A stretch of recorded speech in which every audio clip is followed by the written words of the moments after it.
I'm Lydia, and this is the story of how my life turned upside down. But let's start from the beginning. I grew up in a wealthy family, the only child of doting parents who gave me everything I could ever want. My father, Robert, was a successful businessman, and my mother, Eleanor, was a socialite who threw the best parties in town. They showered me with love and attention, making sure I never lacked anything. When I entered college, I was determined to make my parents proud. I buried myself in books, focusing solely on my studies. That's when Tom entered my life. Tom was persistent, I'll give him that. He'd wait for me after classes, bring me coffee during late-night study sessions, and even showed up at my parents' house one day. "Mr. and Mrs. Thompson," he said, standing tall in our living room, "I'm in love with your daughter, and I want you to know my intentions are serious." My father was impressed. He'd always wanted a son, someone to take under his wing and groom for the business world. Tom seemed to fit the bill perfectly. "Lydia," my father said to me later that evening, "why don't you give this young man a chance? He seems like a good catch." Reluctantly, I agreed to go on a date with Tom. To my surprise, I found myself enjoying his company. He was charming, attentive, and seemed genuinely interested in my thoughts and dreams. Our relationship blossomed quickly. Before I knew it, we were walking down the aisle, fresh out of college. My parents were overjoyed, especially my father, who saw Tom as the son he never had. "Welcome to the family, son," my father said, clapping Tom on the back at our wedding reception. "I have big plans for us." True to his word, my father helped Tom start his own business, a state-of-the-art car wash. He bought all the necessary equipment and even helped us purchase a small, cozy house. A year into our marriage, I gave birth to our son, Michael. Holding him in my arms for the first time, I felt a love I had never experienced before. I threw myself into motherhood, becoming a full-time housewife. My days were filled with diaper changes, feeding schedules, and lullabies. As the years rolled by, our lives settled into a routine. Michael grew from a gurgling baby into a curious toddler, then a mischievous child, and finally a brooding teenager. I poured my heart and soul into raising him, while Tom continued to struggle with the car wash business. "Your father thinks I'm a failure," Tom spat one evening after another tense phone call. "He's always looking down on me, giving me handouts like I'm some charity case." I tried to reassure him. "That's not true, Tom. Dad's just trying to help." These arguments became more frequent, and I found myself walking on eggshells in my own home. Michael, now in his late teens, began to withdraw, spending more time in his room or out with friends. As for me, well, the years of stress and housework had taken their toll. I was no longer the slim college girl Tom had wooed. My once toned body had softened, and I'd gained weight. Tom didn't hesitate to point this out. "You've really let yourself go, Lydia," he'd say, eyeing me with disappointment. "What happened to that pretty girl I married?" His words stung, but I tried to brush them off. I told myself he was just stressed about work, that he didn't really mean it. But deep down, I knew our marriage was crumbling. Then came the day that changed everything. It was a sunny Tuesday when I received the call that would shatter my world. "Mrs. Thompson," a somber voice said. "I'm afraid there's been an accident.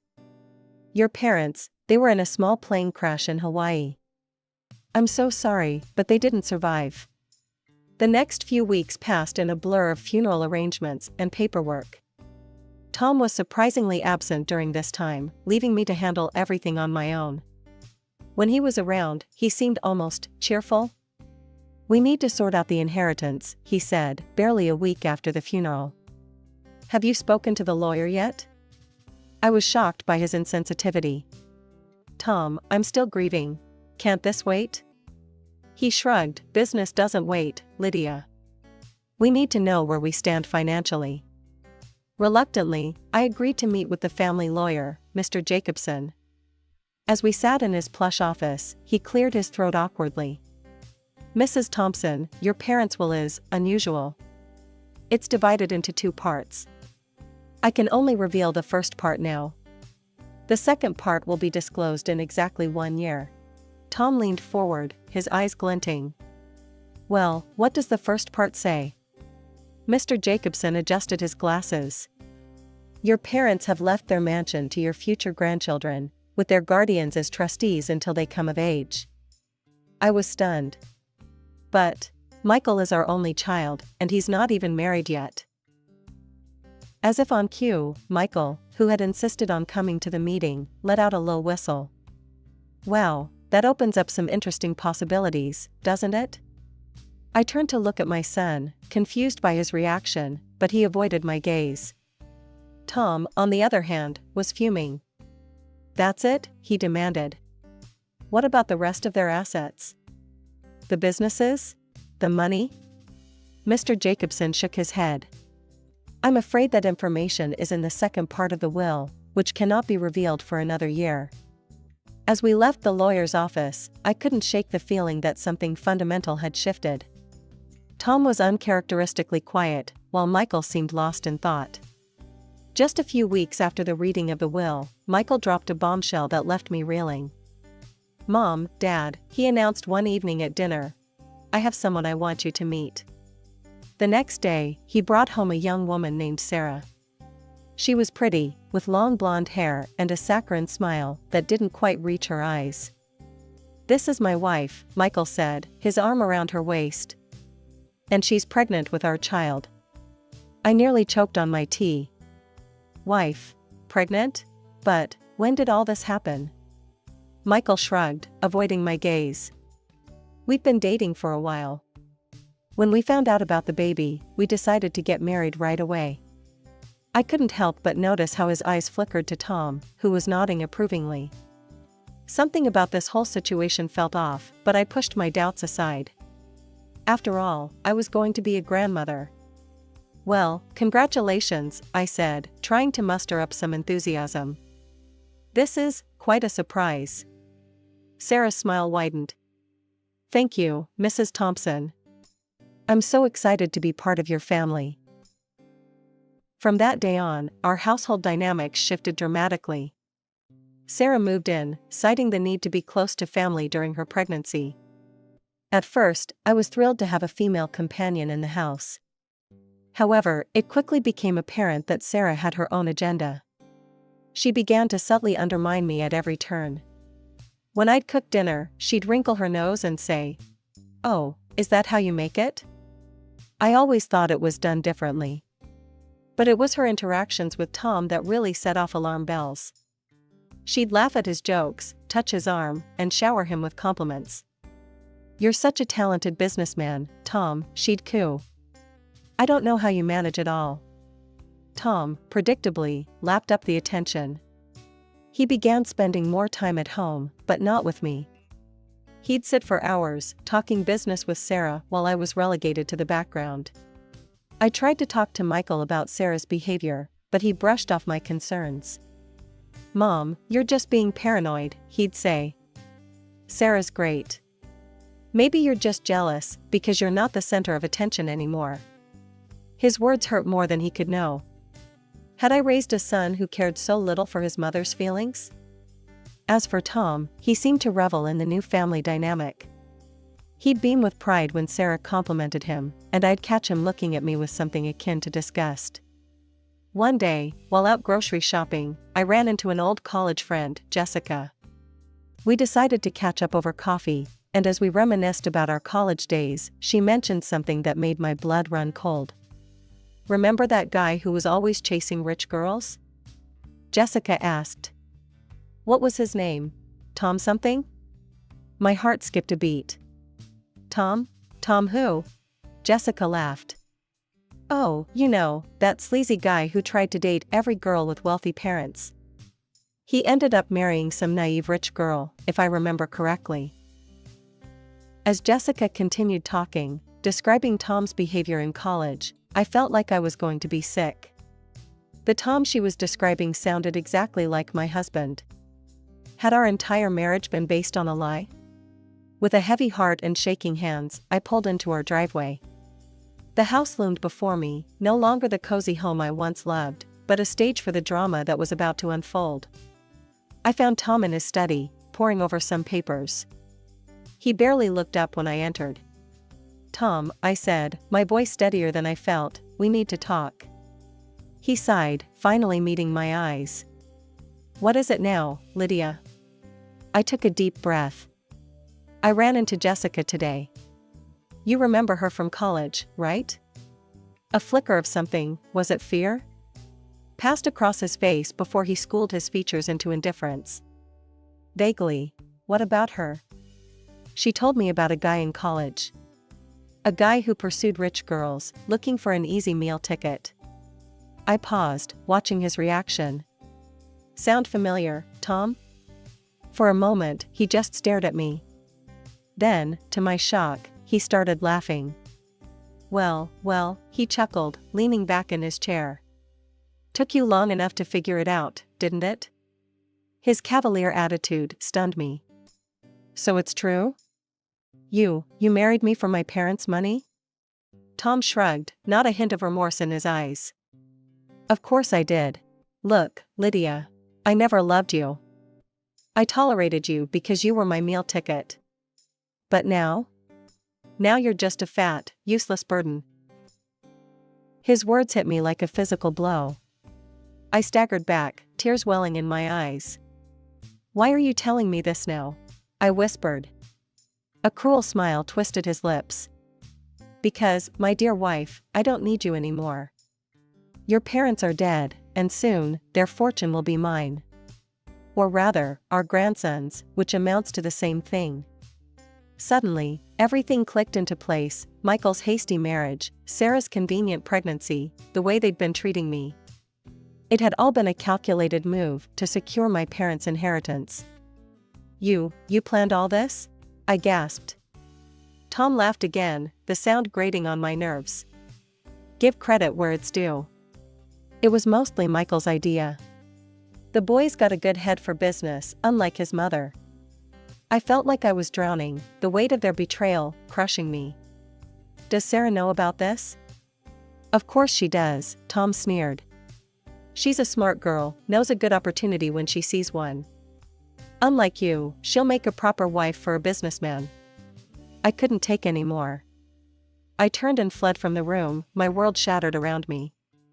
As the reality of my situation sank in, I realized I had nowhere to go. I had no money of my own, not even enough to rent an apartment.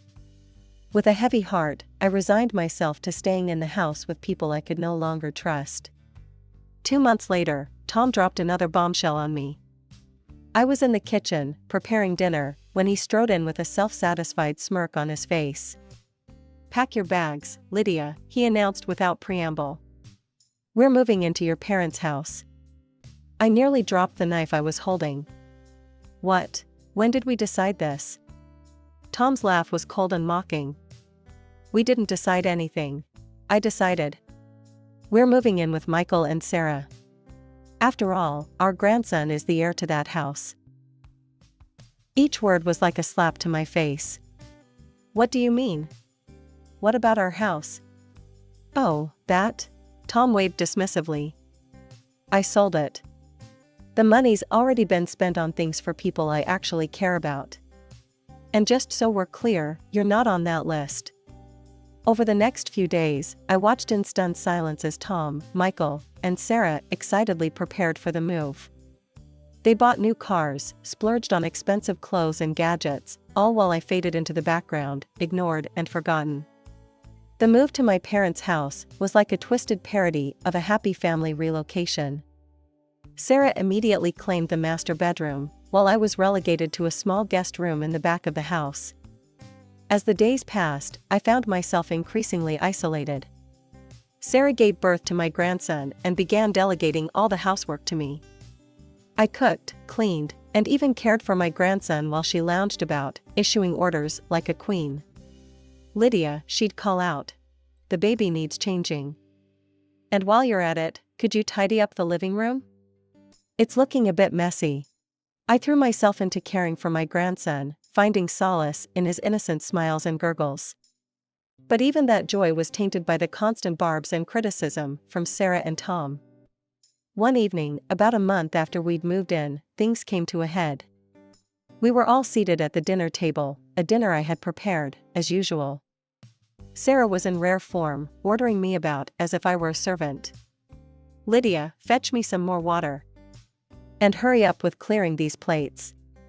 We don't have all night." Something in me snapped. Years of pent-up frustration and hurt came pouring out. "Enough," I shouted, slamming my hands on the table. "I am not your maid, Sarah. This is my parents' house, and I deserve some respect." The room fell silent. Sarah's face crumpled, and she burst into dramatic tears. "How could you speak to me like that? After all we've done for you?" Tom stood up, his face red with anger. "That's it, Lydia. I've had enough of your ingratitude. Pack your things and get out. This house belongs to our grandson now, and you're no longer welcome here." I stared at him in disbelief. "You can't be serious. Where am I supposed to go?" He reached into his pocket and pulled out a stack of papers. "I've been waiting for the right moment to give you these. Divorce papers, already signed. I want you gone by morning." I looked to Michael, hoping against hope that my son would defend me. But he just shrugged, avoiding my gaze. "I'm an adult now, Mom. I don't need you anymore." With shaking hands, I took the divorce papers. Sarah's triumphant smirk was the last thing I saw as I turned and walked out of the dining room, my world crumbling around me. With nowhere to go and my world in shambles, I found myself dialing a familiar number. Jessica, my old college friend, answered on the second ring. "Lydia, is everything okay?" Her voice was laced with concern. I swallowed hard. "Not really. I need a place to stay." Without hesitation, Jessica invited me to her home. As I settled into her guest room, she shared her own family drama. "My son's been going through hell," she confided. "His fiancée left him, and she's pregnant. He's desperate to find her and be there for his child." My heart skipped a beat. "Do you have a picture of her?" Jessica nodded, pulling out her phone. As she showed me the photo, my blood ran cold. Staring back at me was Sarah, my supposed daughter-in-law. "Jessica," I said slowly, "I think I know where your son's fiancée is." Over cups of tea, I poured out my story. Jessica listened, her expression morphing from shock to anger to determination. "We need to expose them," she declared. "All of them." Together, we hatched a plan.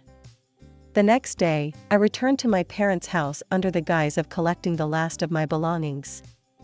While there, I managed to snag a few strands of my grandson's hair for a DNA test. The wait for the results was agonizing, but when they finally came, they confirmed our suspicions. My son was not the father of Sarah's baby. Jessica's son was. As I grappled with how to break this news to Michael and Tom, my phone rang. It was Mr. Jacobson, my parents' lawyer. "Mrs. Thompson," he said, "it's time to review the second part of your parents' will. Can you come to my office tomorrow?" The next day, I sat in Mr. Jacobson's plush office, my heart pounding. As he read the will, I could hardly believe my ears. "To our beloved daughter, Lydia," he read, "we leave our luxury apartment, valued at $500,000. But that wasn't all. My parents had foreseen everything. In the event of a divorce, all their property, including Tom's business, would come to me. Your father wants you to know," Mr. Jacobson continued, "that he's been the one financing Tom's business all along. He registered it in his own name. In case of divorce, it's yours to do with as you please." I sat there, stunned. All this time, I thought I had nothing, when in reality, I had everything. "What about the house Tom and I lived in?" I asked, remembering he had sold it. Mr. Jacobson smiled. "That's the only thing Tom can claim. Everything else is yours." As the reality of my new situation sank in, I couldn't help but laugh. Tom had thought he was so clever, but in the end, he had outsmarted himself. I stepped into my new apartment and gasped. The space was breathtaking, all sleek lines, floor-to-ceiling windows, and tasteful, expensive furnishings. For the first time in years, I felt truly at home. As I was exploring my new sanctuary, my phone rang. It was Michael.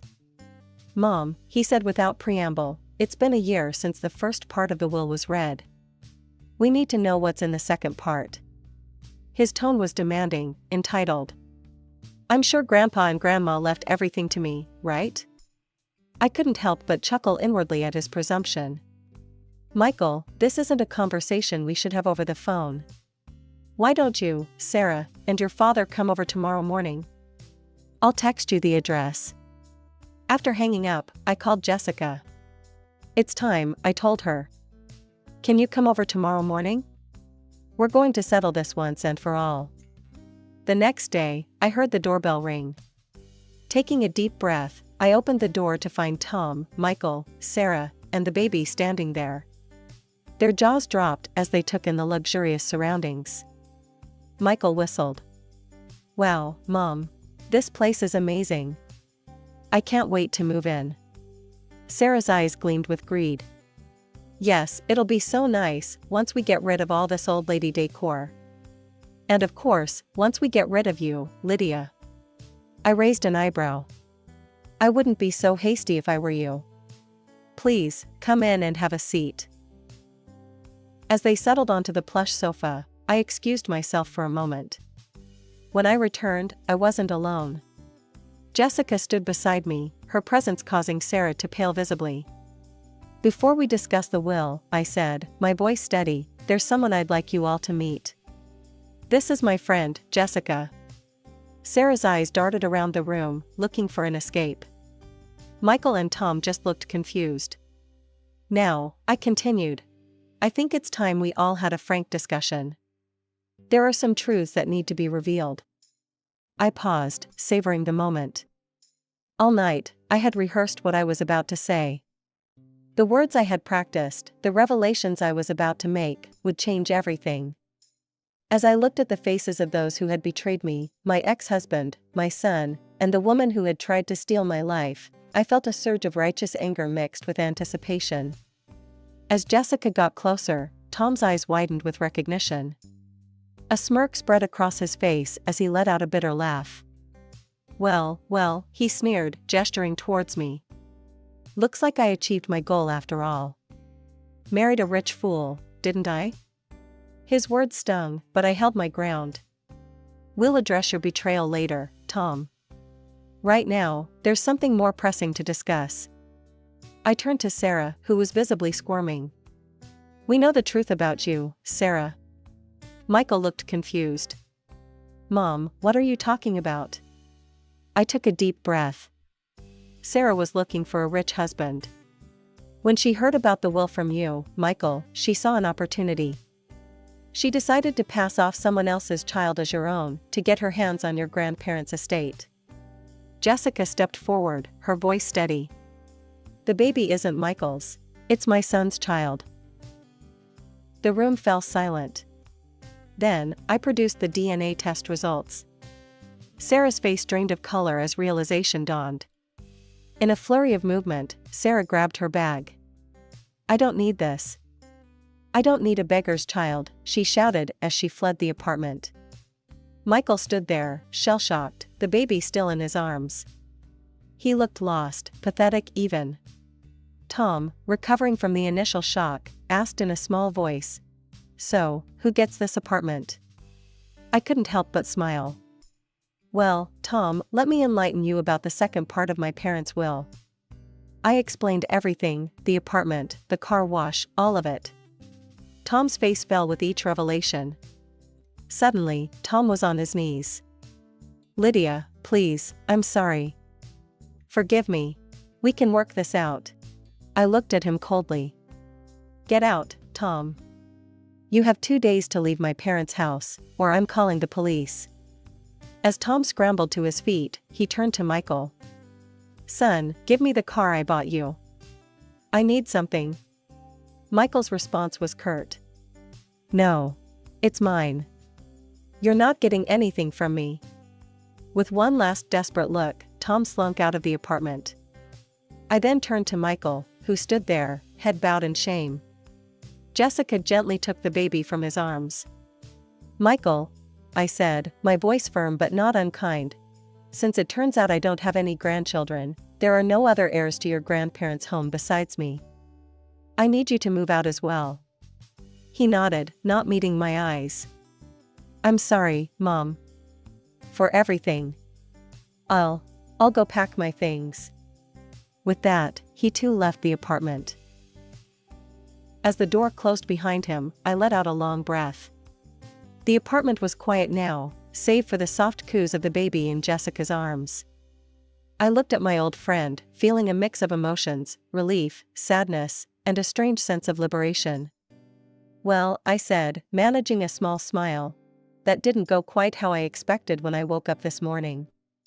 Jessica nodded, bouncing the baby gently.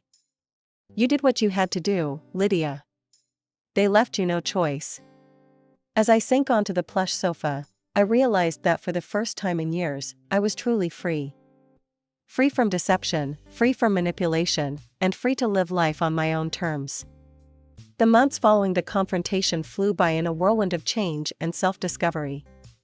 I found myself settling into my luxurious apartment, the space becoming a sanctuary of peace and new beginnings.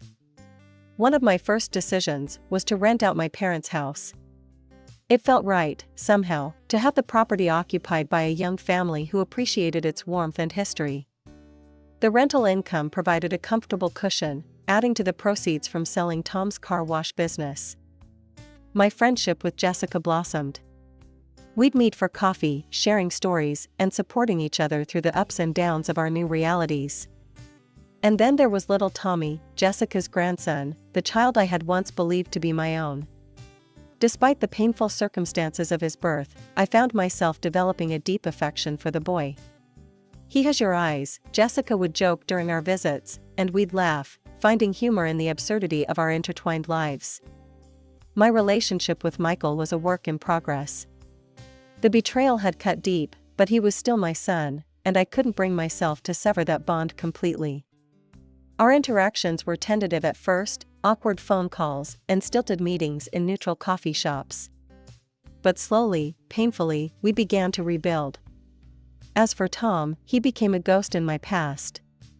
I heard through the grapevine that he'd fallen on hard times, his grandiose dreams of wealth and status crumbling in the wake of his exposed deceit. I saw him only once, by chance, as I was driving through town. He was working at a small kiosk, looking older and wearier than I remembered. For a moment, our eyes met, and I felt a flicker of something, not love or longing, but a kind of closure. Then the light changed, and I drove on, leaving that chapter of my life firmly in the rearview mirror.